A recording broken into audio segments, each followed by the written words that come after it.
Lorsque Samuel entra dans la salle de réunion en ce matin pluvieux de novembre, il savait que sa présence passerait encore inaperçue. Il était l'un des rares employés noirs de la filiale française de la multinationale Nortec, un géant du secteur technologique. Fort de plus de 10 ans d'expérience dans le développement logiciel, Samuel n'aurait jamais imaginé que sa couleur de peau constituerait un obstacle aussi important à sa carrière. Il assistait aux réunions, mais ses opinions étaient rarement prises au sérieux. La plupart de ses collègues et managers semblaient toujours plus à l'écoute des autres, majoritairement blancs et issus de la classe moyenne supérieure. Il se sentait comme un fantôme, physiquement présent mais invisible aux yeux de tous. Les plaisanteries, les regards dédaigneux et le ton condescendant de beaucoup lui donnaient l'impression d'être constamment mis à l'épreuve, essayant de prouver qu'il était non seulement compétent, mais aussi qu'il avait le droit d'être là.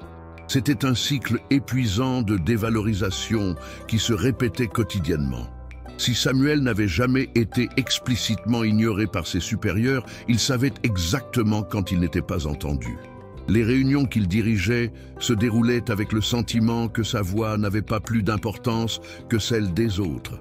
Ce jour-là, il ressentait le poids des heures passées à écouter de nouveaux projets, de nouvelles initiatives, sans un mot sur son propre travail acharné et ses résultats précis. Désillusionné, mais avec une détermination croissante, Samuel prit une décision qui allait changer sa vie et celle de nombreux membres de l'entreprise. Si personne ne voyait sa valeur, il trouverait le moyen de révéler ce qui se passait en coulisses sans que personne ne sache qu'il était derrière tout cela. Il faudrait un coup de maître pour mieux comprendre les rapports de force. Il ferait quelque chose d'inattendu. Samuel savait que pour vraiment comprendre ce qui se tramait dans l'esprit de ses supérieurs et de ses collègues, il lui faudrait infiltrer un secteur de l'entreprise où la discrimination était la plus visible. Il réfléchit à ses options et l'espace d'un instant, les possibilités devinrent plus claires. Il décida de s'infiltrer et accepta un poste d'assistant administratif dans l'agence de Lyon, où la structure était plus simple et où les préjugés et les inégalités semblaient omniprésents. Là, il allait vivre de près ce que les employés subalternes subissaient au quotidien. L'idée de cacher sa véritable identité de propriétaire de l'entreprise lui procurait un mélange de malaise et de nécessité. Il savait que c'était un pari risqué, mais il ne voyait pas d'autre moyen de rassembler les preuves nécessaires pour révéler la situation qui le tracassait depuis si longtemps. Dès la première semaine, Samuel avait déjà constaté une différence radicale de traitement. Tandis que les autres assistants, d'origines et de milieux différents, étaient constamment interrompus et ignorés au profit de leurs supérieurs, lui, déguisé en simple assistant, était la cible de plaisanteries racistes et de commentaires désobligeants. Lors d'une réunion de routine, l'un de ses collègues, Gérard, un homme d'âge moyen, lança une plaisanterie cruelle sur le fait que les Noirs ont toujours le meilleur rythme pour les travaux pénibles. Les rires du groupe résonnèrent comme une lame tranchant ce qui lui restait de dignité. Samuel garda le silence, mais intérieurement, il sentait la colère monter. C'était exactement ce dont il avait besoin, une preuve manifeste de la mentalité toxique qui régnait dans l'entreprise. Mais il lui fallait plus, beaucoup plus. Samuel commença à tout documenter.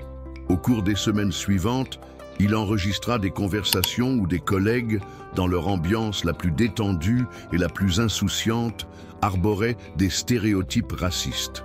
Un vendredi après-midi, au café de l'entreprise, il surprit une conversation entre Gérard et une de ses collègues, Claire, qui évoquait le prétendu manque d'ambition des Noirs occupant des postes de direction. Claire, avec un sourire satisfait, affirma que les Noirs étaient doués pour obéir aux ordres, mais qu'ils n'avaient pas la capacité intellectuelle de diriger.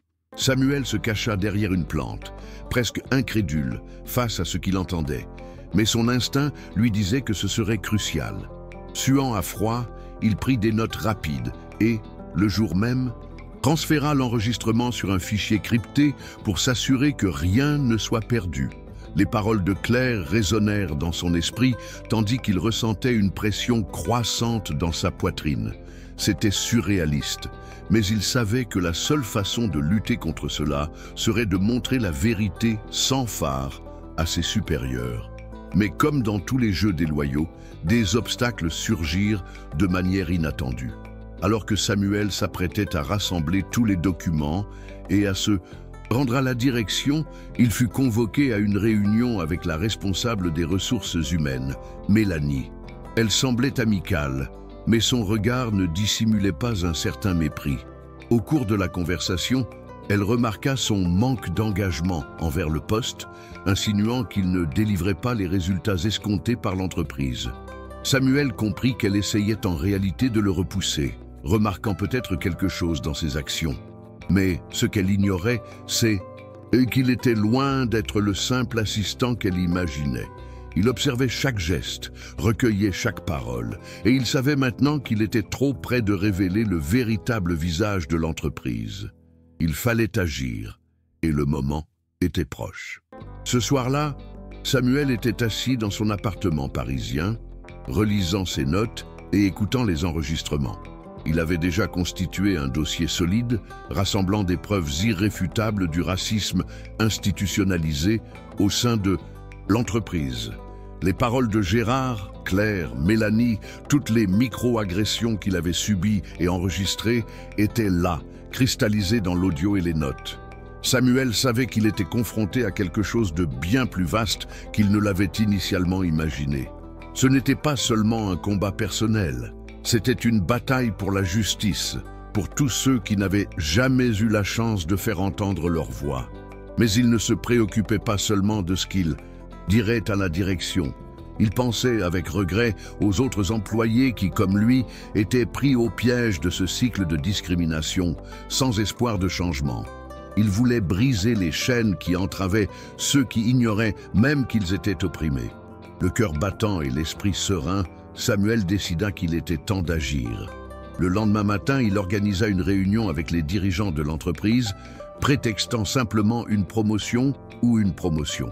Il savait que solliciter un entretien avec des personnes haut placées nécessiterait d'être persuadé. Cependant, le véritable objectif était de présenter tout ce qu'il avait recueilli. Lorsqu'il entra dans la pièce, un sourire serein aux lèvres, il comprit que ce serait un tournant.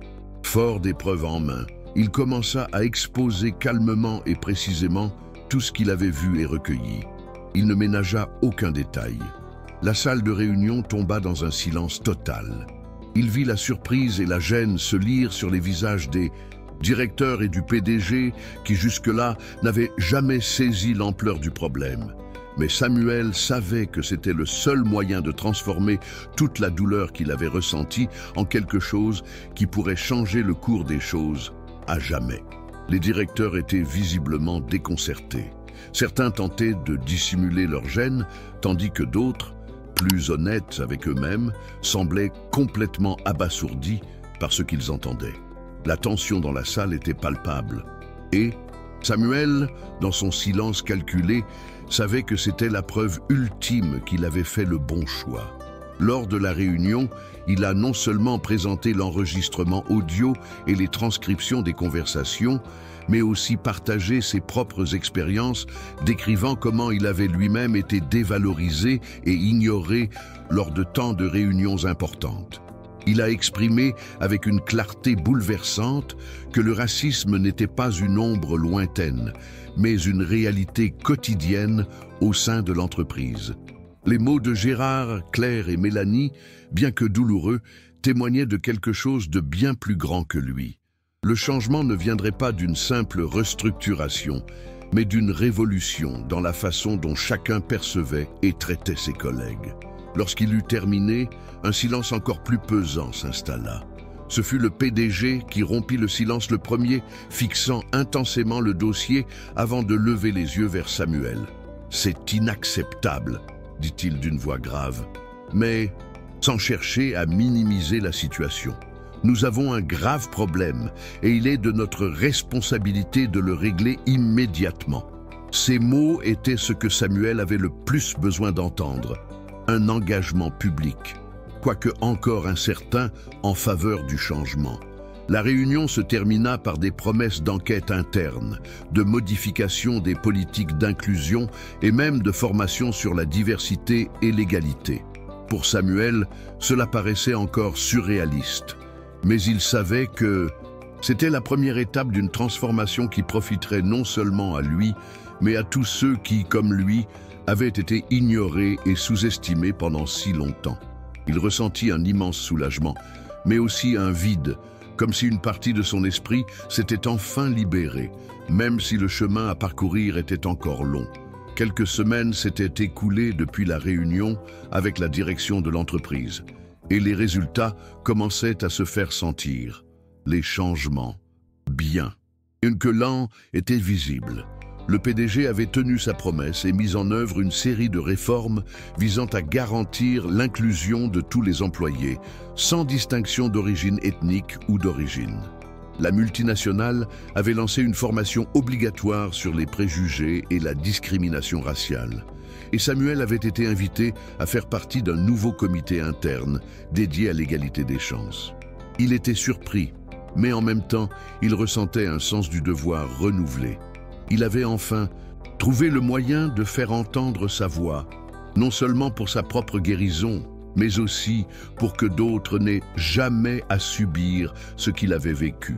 Samuel n'oublia jamais le poids du chemin parcouru. Il savait que le racisme institutionnalisé ne disparaîtrait pas du jour au lendemain, mais en observant les changements qui s'opéraient dans son entreprise, il ressentit un profond soulagement. Non seulement parce que la situation s'améliorait pour lui, mais aussi parce que les nouvelles politiques pouvaient offrir à d'autres employés, notamment les plus jeunes et les moins expérimentés, une réelle chance d'exceller sans avoir à lutter contre les barrières invisibles auxquelles il était confronté depuis des années. Il n'aurait jamais imaginé pouvoir déplacer une montagne, mais il finit par découvrir que la clé ne résidait pas dans la lutte contre le système seul, mais dans l'utilisation de ses expériences comme outil pour remettre en question les structures qui perpétuaient l'oppression. Et d'une certaine manière, il savait que sa vie avait changé à jamais. Il se sentait plus léger, comme si la pression qu'il portait sur ses épaules avait enfin disparu. Et si cette histoire t'a touché, n'oublie pas de liker la vidéo. Dis-moi en commentaire ce que tu as ressenti. Je lis tout, vraiment. Abonne-toi à la chaîne pour ne pas manquer les prochaines histoires. Et surtout, partage cette vidéo avec quelqu'un qui en a besoin aujourd'hui. Ici, dans Histoire de vie, chaque témoignage est une lumière. Et ensemble, nous formons les gardiens de l'histoire. À très bientôt pour une nouvelle histoire.